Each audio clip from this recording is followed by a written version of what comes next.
মাসব্যাপী আয়োজন শেষে পর্দা নামল ঢাকা আন্তর্জাতিক বাণিজ্য মেলা 2026-এর। এবছরের বাণিজ্য মেলার আয়োজন কেমন ছিল? ক্রেতা বিক্রেতারা কিভাবে মূল্যায়ন করছেন এই আয়োজনকে? আগের বছরের তুলনায় আমার কাছে মনে হয়েছে যে অত একটা ভালো প্রোডাক্ট উঠে নাই। ওরকম ভালো না, যত গত বছর ভালো ছিল এবছর ওরকম লোক না, লোক কম।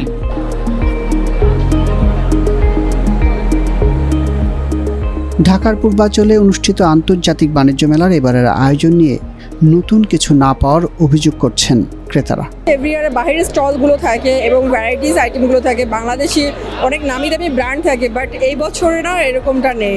অ্যাজ ইউজুয়াল প্রোডাক্ট, মানে বাইরের প্রোডাক্টগুলো এরকম আসে না, বাইরের স্টলগুলো আসে না, বাংলাদেশে অনেক ব্র্যান্ডই আসে না। প্রত্যেক বছর অনেক ব্র্যান্ডেড জিনিস থাকে, তো এই বছর অ্যাকচুয়ালি অ্যাজ ইউজুয়াল, মানে কোনো স্পেশালিটি কিছু নেই। আগারগাঁও যেটা হয়েছে ওটার চেয়ে এটা বেশ ভালো হয়েছে, মানে আমার ভালো লাগছে এবং এখানে পরিবেশটাও ভালো লাগছে। আর কিনেছি কমেই কিনতে পেরেছি, অত বেশি হাই রেঞ্জে না। আসার পথে যেমন একটু জ্যাম আছে, বিশেষ করে আপনার 300 ফুটে তো জ্যাম নাই, জ্যামটা হলো এই ঢুকার পথে জ্যামটা একটু বেশি, যার কারণে এইখানেই আধা ঘন্টা 1 ঘন্টা সময় লেগে যায় ঢুকার পথে।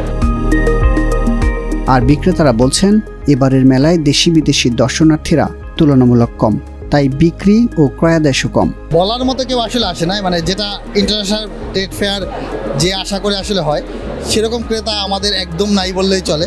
2-1 জন যেটা আসে সেটা আসলে কাউন্টেবল না। বেচা বিক্রি আগের তুলনায়, গত বছরের তুলনায় এবছর একটু কম তুলনামূলক। আর হচ্ছে আমাদের যে টার্গেটটা যে ছিল ওই টার্গেট অনুযায়ী আমরা করতে পারিনি। আর মানে মানুষই কম, আগের বছরের মতো এই বছর ওরকম মানুষ নাই। গতানুগতিকভাবে আমরা যত মেলার শেষ পর্যায়ে এসে কিন্তু একটু ভালো রেসপন্স সবসময় পেয়ে আসছি।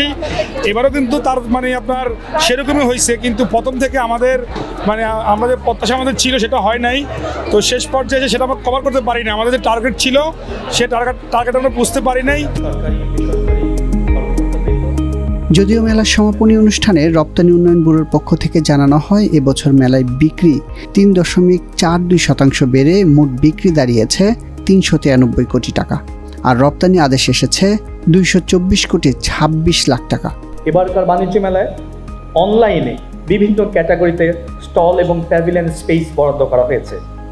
বাংলাদেশ ছাড়াও 6টি দেশের মোট 11টি প্রতিষ্ঠান এবার মেলায় অংশগ্রহণ করেছে। মেলার প্ল্যান অনুযায়ী বিভিন্ন ক্যাটাগরি 329টি প্রতিষ্ঠান এবারকার এই মেলায় অংশগ্রহণ করে।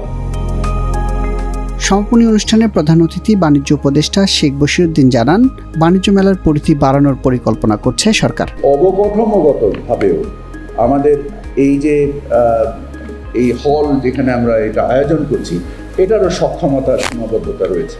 আমরা চেষ্টা করেছি যে পার্শ্ববর্তী প্রায় 6 একর জায়গা, কোন মন্ত্রণালয় এটা, আমরা পূর্ত মন্ত্রণালয় থেকে 6 একর অতিরিক্ত জায়গা নেওয়ার জন্য কাজ। আশা করি এই জায়গাটা যদি ইপিবির অনুকূলে বরাদ্দ দেওয়া হয় তাহলে আমাদের এটার অবয়ব এবং এটার অবকাঠামোগত যে রয়েছে সেটাকে আমরা বৃদ্ধি করতে পারবো এবং সেখানে আমরা নিশ্চয়ই মাল্টি স্টোরি বিল্ডিং করে এর সক্ষমতা বৃদ্ধি করতে পারবো। এবারের বাণিজ্য মেলায় দেশি বিদেশি 329টি প্রতিষ্ঠান অংশ নিয়েছে। এর মধ্যে বিদেশি প্রতিষ্ঠান মাত্র 11টি, যেগুলো এসেছে 6টি দেশ থেকে।